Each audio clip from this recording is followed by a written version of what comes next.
பாலசுப்பிரமணியர் அருளால் ஆன்மீக அன்பர்கள், நேயர்கள், ஜோதிட அன்பர்கள் அனைவருக்கும் அன்பான வணக்கங்கள்.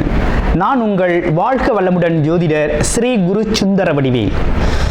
இப்போ பார்த்தீங்கன்னா 2025 நடக்க இருக்கிற தமிழ் புத்தாண்டு எப்படி இருக்குது, என்னென்ன விசேஷங்கள் இருக்குது, ஒவ்வொரு ராசிக்கும் எப்படி இருக்கும், என்ன செய்யலாம், என்ன செய்யக்கூடாது, என்ன விதமான வழிபாடுகள் செய்யணும், ஒவ்வொரு நட்சத்திரங்களுக்கும் என்ன விதமான பலன்கள் இருக்குது, இந்த ஆண்டு முழுவதும் இருக்கக்கூடிய கிரக பெயர்ச்சிகளால் ஏற்படக்கூடிய மாற்றங்கள் என்ன, வளர்ச்சி எப்படி இருக்கும், குடும்ப வாழ்க்கை எப்படி இருக்கும், சுப நிகழ்ச்சிகள் எப்படி இருக்கும், வீடு, வண்டி, வாகனம் மற்றும் அசையும் மற்றும் அசையா சொத்துக்கள் யாருக்கு அமையும், குழந்தை பாக்கியம் யாருக்கு கிடைக்கும் அப்படிங்கும் பல்வேறு விஷயங்களை பற்றி இந்த ஒரு வருடம் இருக்கக்கூடிய மொத்த பலனையும் நம்ம இந்த வீடியோ மூலமா பார்க்க இருக்கிறோம்.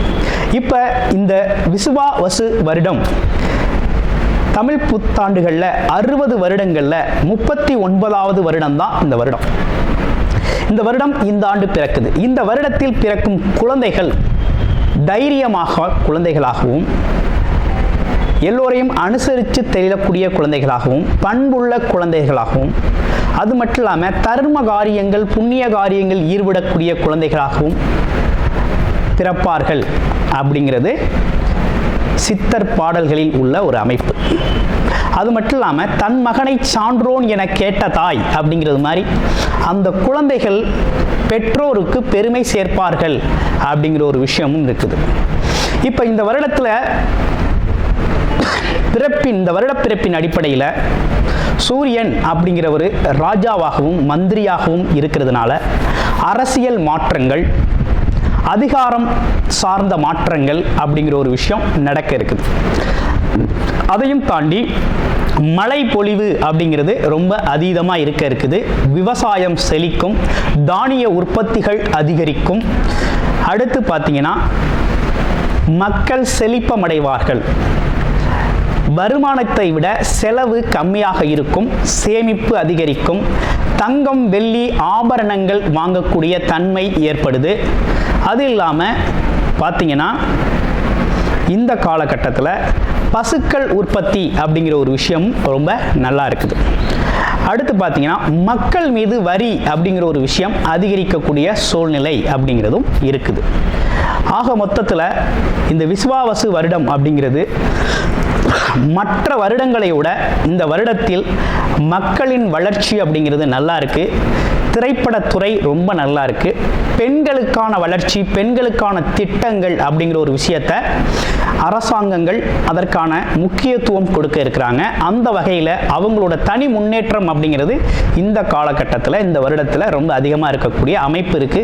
குறிப்பாக எல்லார் குடும்பங்களிலும் சுப நிகழ்ச்சிகள் நடக்கக்கூடிய ஒரு தன்மை, திருமண பாக்கியங்கள் கைகூடக்கூடிய ஒரு அமைப்பு, குழந்தை பாக்கியங்கள் கிடைக்கக்கூடிய அமைப்பு, கோவில் வழிபாடுகள், தர்ம காரியங்கள், புண்ணிய காரியங்களில் மக்கள் ஈடுபடக்கூடிய ஒரு தன்மை அப்படிங்கிறதெல்லாம் ரொம்ப மிக சிறப்பாக இருக்கக்கூடிய இந்த விசுவாவசு வருடத்தில் உங்கள் ராசிக்கு எப்படி இருக்கும் அப்படிங்கிறத இப்போ பார்ப்போம். பூர நட்சத்திரம். பூர நட்சத்திரக்கு இந்த விசுவாவசு வருடம் என்ன சொல்லுது அப்படின்னு பார்த்தோம்னா, வீடு, வண்டி, வாகனங்கள் சம்பந்தப்பட்ட விஷயங்களில் வாங்கலாம். அதுவும் நடிப்புத்துறை, கலை இலக்கிய துறையில் இருக்கவங்களுக்கெல்லாம் மிகப்பெரிய முன்னேற்றம் உண்டு. சோசியல் மீடியாவில் இருக்கிறவங்கெல்லாம் திடீர் அதிர்ஷ்ட வாய்ப்புகள் கிடைக்கக்கூடிய ஒரு அமைப்பு அப்படிங்கிறது இருக்குது. வேலை சார்ந்த விஷயங்கள் அனைத்தும் லாபகரமாக இருக்கக்கூடிய ஒரு அமைப்பு. தொழில் சார்ந்த அமைப்புகள் அப்படிங்கிறது மிகப்பெரிய லெவலில் வெற்றி அடையக்கூடிய ஒரு தன்மையை கொடுக்குது. ஆமாம், நீண்ட நாள் ஆசைகள், கனவுகள் நிறைவேறக்கூடிய ஒரு நல்ல காலகட்டமாக இருக்குது. குழந்தைகளோட எதிர்காலம் குறித்து அவர்களோட தேவைகளை நிறைவேற்றும் விதமாக இருக்குது. குழந்தைகளுக்கும் உங்களுக்கும் இலக்கமான ஒரு விஷயங்கள் ஏற்படக்கூடிய ஒரு அமைப்பு. பூர்வீக சம்பந்தப்பட்ட விஷயங்களில் நல்ல முன்னேற்றம் ஏற்படும். குலதெய்வ அருள் அப்படிங்கிறது அற்புதமாக இருக்கக்கூடிய ஒரு நல்ல வருடமாக இந்த வருடம் அப்படிங்கிறது அமைஞ்சிருக்குது. அனைவருக்கும் இனிய புத்தாண்டு நல்வாழ்த்துக்கள். பித்ருக்காரகன், ஆத்மக்காரகன் அப்படின்னு சொல்லக்கூடிய சூரிய பகவானை ஆட்சி அதிபதியாக கொண்ட சிம்மராசி அன்பர்களை, சிம்மராசி அப்படின்னு எடுத்துக்கிட்டோம் அப்படின்னா எதுலையும் ஒரு தன்னம்பிக்கை உடைய ஒரு அமைப்பு அப்படிங்கிறது சிம்ம ராசிக்கு உண்டு. தன்னம்பிக்கையோடு செயல்படக்கூடிய ஒரு ஆற்றல் அப்படிங்கிறது உண்டு. தனித்து செயல்படக்கூடிய ஒரு தனி துணிச்சலுடன் செயல்படக்கூடிய ஒரு தன்மை அப்படிங்கிறது எப்போதுமே உண்டு. அதே போல் நிர்வாகத்திறன் அப்படிங்கிறது ரொம்ப அற்புதம். அதுலேயும் குறிப்பாக ஒரு குடும்பத்தில் சிம்ம ராசி பெண்கள் அந்த வீட்டோட தலைவியாக இருந்தாங்க அப்படின்னா நிர்வாகம் ரொம்ப அற்புதமாக இருக்கும். ரொம்ப பக்காவாக நிர்வாகம் பண்ணுவாங்க. சரி, இப்போ எப்படி இருக்குது இந்த வருஷம் அப்படின்னு பார்க்கையில், இந்த வருடம் பார்த்தீங்கன்னா உங்களுடைய ராசிக்கு 10ஆம் இடத்துல இருந்த குரு பகவான் வருகின்ற மே மாதம் 14ஆம் தேதி, மே மாதம் 14ஆம் தேதி பார்த்தோம்னாக்க அவர் 11ஆம் இடம்னு சொல்லக்கூடிய லாபஸ்தானத்துக்கு பெயர்ச்சி அடைகிறார். அதை தொடர்ந்து ராகு கேதுக்கள் பார்த்தீங்கன்னா மே 18ஆம் தேதி பார்த்தீங்கன்னா பெயர்ச்சி அடைகிறாங்க. ராகு கேதுக்கள்லாம் எங்கே இருந்தாங்க அப்படின்னா உங்களுடைய ராசிக்கு 8ஆம் இடத்துல ராகு பகவானும் 2ஆம் இடத்துல கேதுவும் இருந்தவங்க இப்போ 7ஆம் இடத்துல ராகு, ராசியிலேயே கேது பகவான் வந்து அமர்றார். இப்படிப்பட்ட கிரக மாற்றங்கள். இதனை தொடர்ந்து சனி பகவான், இவ்வளவு நாளாக கண்டக சனியாக இருந்த சனி பகவான் இந்த வருடம் ஃபுல்லாகவே அஷ்டம சனியாக சஞ்சாரம் செய்யக்கூடிய ஒரு நிலை அப்படிங்கிறது உங்கள் ராசிக்கு ஏற்பட்டிருக்கு. இதெல்லாம் எப்படி இருக்க போகுது நம்மளுடைய ராசிக்கு இவ்வருடம் கோச்சார நிலை கிரகங்கள் என்ன விதமான பலனை தலை இருக்குது அப்படின்னு பார்க்கையில், தடைப்பட்ட திருமணங்கள், நீண்ட நாள் தடைப்பட்ட திருமணங்கள் அனைத்துமே சிறப்பாக நடக்கும்.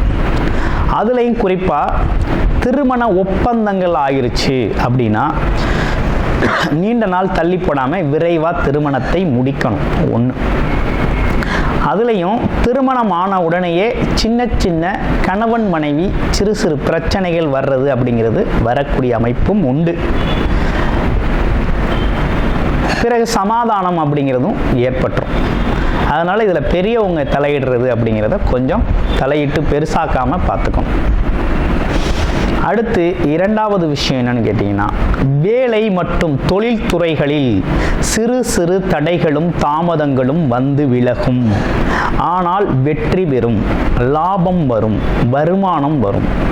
உங்கள் கஷ்டத்திற்கான உழைப்புக்கான பலன் அப்படிங்கிறது கண்டிப்பாக உண்டு, உறுதியாக கிடைக்கும். ஏன்னா குரு பகவான் லாபஸ்தானத்தில் இந்த வருஷம் வந்து உங்களுக்கு அமர்ந்திருக்கிறார்.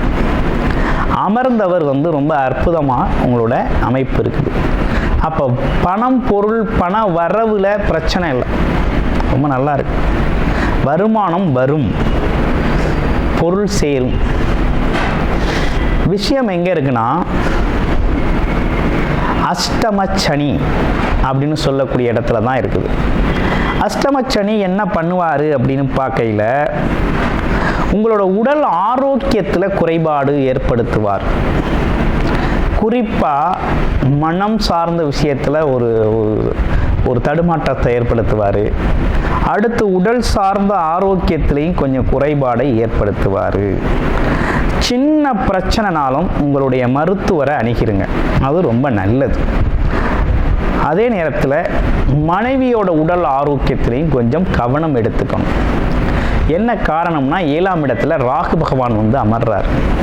குரு பகவான் பார்க்கறதுனால, ஆனால் எவ்வளவு பிரச்சனையாக இருந்தாலும் குருவோட பார்வையில் அது சரியாயிடும். இருப்பினும் கவனம் அப்படிங்கிறது ஒரு விஷயம் தேவைப்படுது. அதே போல் பெண்களுக்கு அப்படின்னு எடுத்துக்கிட்டோம்னா, அடிவயிறு சம்பந்தப்பட்ட சின்ன சின்ன பிரச்சனைகள் வந்து போகக்கூடிய காலகட்டமாக இருக்குது. அதனால் உணவு பழக்க வழக்கத்தில் கொஞ்சம் கவனம் எடுக்குங்க. மாதவிடாய் காலத்தில் கொஞ்சம் கூடுதல் கவனம் அப்படிங்கிறது உங்களுக்கு தேவைப்படும். மிகுந்த அக்கறை அப்படிங்கிறது உடலுக்கு தேவை. சிம்ம ராசி அன்பர்களுக்கு அது ஆணாக இருந்தாலும் சரி பெண்ணாக இருந்தாலும் சரி தேவை. அடுத்து பழைய பாக்கிகள் ஏதேதும் உங்கள்கிட்ட நீங்கள் வசூலாகணும், கொடுத்துருக்கீங்க, தொழில் பண்ணுறீங்க அப்படின்னா கொஞ்சம் லேட்டாக தான் கிடைக்கும். நீங்கள் நினச்ச நேரத்தில் வராது, கொஞ்சம் தாமதமாக தான் வரும். அப்படிங்கிற ஒரு காலதாமதத்தோடு வரக்கூடிய ஒரு அமைப்பு அப்படிங்கிறது இருக்குது. கூடுமான வரை சிம்மராசி ஆண்களோ பெண்களோ குடும்ப உறுப்பினர்களிடையே அமைதி காப்பது நல்லது. வார்த்தை பிரயோகத்தில் கூடுதல் கவனம் எடுத்துக்கிறதும் நல்லது அப்படிங்கிறது மாதிரி இந்த வருடம் இருக்குது. அதே போல் குழந்தைகளுக்கு நல்ல முன்னேற்றம் உண்டு. ஏன்னா குரு பகவான் 5ஆம் இடமான அவருடைய இடத்தையே பார்க்குறார், உங்கள் ராசிக்கு 5ஆம் இடம். அப்போ என்ன நடக்குதுன்னா, குழந்தைகளோட முன்னேற்றம் ரொம்ப நல்லா இருக்கும். நல்லா படிப்பாங்க, நல்ல வேலை கிடைக்கும், நல்லபடியாக சுபிட்சமாக ஆரோக்கியமாக இருப்பாங்க. அவங்கள பற்றி நீங்கள் நினச்சி கவலை கொள்ள வேண்டிய அவசியம் இருக்காது. அது ரொம்ப நல்லா இருக்குது. ஆக மொத்தத்தில் இந்த வருடம் அப்படிங்கிறது பார்த்தீங்கன்னா, வண்டி வாகனங்கள் சம்பந்தப்பட்ட விஷயத்தில் பயணம் போகிறதுல கவனம் எடுத்துக்கணும். அடுத்து உடல் ஆரோக்கியத்தில் கவனம் எடுத்துக்கணும். அதே போல் கால் பாதங்கள், கை கால் மூட்டு இதெல்லாம் கொஞ்சம் கவனம் எடுத்துக்கணும். ஜீரண உறுப்புகள்னு சொல்லக்கூடிய வயிறு சம்பந்தப்பட்ட பகுதிகளில் கொஞ்சம் கூடுதல் கவனம் எடுத்துக்கணும். உணவுக்கு ஒவ்வாத உணவுகளை உண்ணக்கூடாது அப்படிங்கிற மாதிரி இருக்குது. ஸோ இந்த காலகட்டம் முழுக்க முழுக்க ஒரு அவேர்னஸ், கவனத்தை கொடுக்கக்கூடிய உடல் சார்ந்த கவனம் அப்படிங்கிறது இந்த வருடம் ஃபுல்லாகவே அவசியம். அடுத்து இந்த வருடம் ஃபுல்லாகவே பணம் மற்றும் பொருளாதாரம் அப்படிங்கிறது உயர்வை தான் நீங்கள் சந்திக்க போகிறீங்க. அதில் எந்த மாற்றம் இல்லை. கணவன் மனைவியிடையே சிறு சிறு கருத்து வேறுபாடுகள் குடும்ப உறுப்பினர் நண்பர்களிடையே இருந்தாலும் அது உடனடியாக சரியாகிறது மாதிரி இணக்கமாக போகிறது நல்லது. அடுத்து குழந்தைகளோட வளர்ச்சி நல்லாயிருக்கும். ஸோ கிட்டத்தட்ட இதுதான் உங்களுக்கானது. தொழில் வேலை வளர்ச்சிகள் அப்படிங்கிறது கொஞ்சம் தாமதமானாலும் நீங்கள் நினைத்தவாறு நல்லபடியாக நடக்கும். கொஞ்சம் தாமதத்தோடு நடக்கும். அதாவது இந்த வாரம் நினச்சிருந்தீங்கன்னா அடுத்த வாரம் நடக்கும் அப்படிங்கிற மாதிரி கொஞ்சம் லேட் ஆகும். மற்றபடி வேற ஒன்றும் இல்லை. உங்களுடைய பிறப்பு ஜாதகம் எப்படி இருக்குது, ஜாதக அடிப்படையில் என்ன தசாபுத்தி அமைப்புகள் நடக்குது அப்படிங்கிறத பார்த்துக்கிட்டு பலனெடுங்க. ரொம்ப சூப்பராக அற்புதமாக இருக்கக்கூடிய ஒரு அற்புதமான வருடமாக இந்த வருடம் அப்படிங்கிறது அமைஞ்சிருக்கு. கூடுமான வரையும் அஷ்டமச்சனி காலம் வர்றதுனால மாதம் வெற்றிலை மாலை ஆஞ்சநேயருக்கு சனிக்கிழமைகளில் வெற்றிலை மாலை சாற்றி வழிபாடு செஞ்சுக்கிட்டு வாங்க. மாதம் வாரம் ஆஞ்சநேயருக்கு நெய் விளக்கேற்றி வழிபாடு செஞ்சுக்கிட்டு வாங்க சனிக்கிழமைகள்.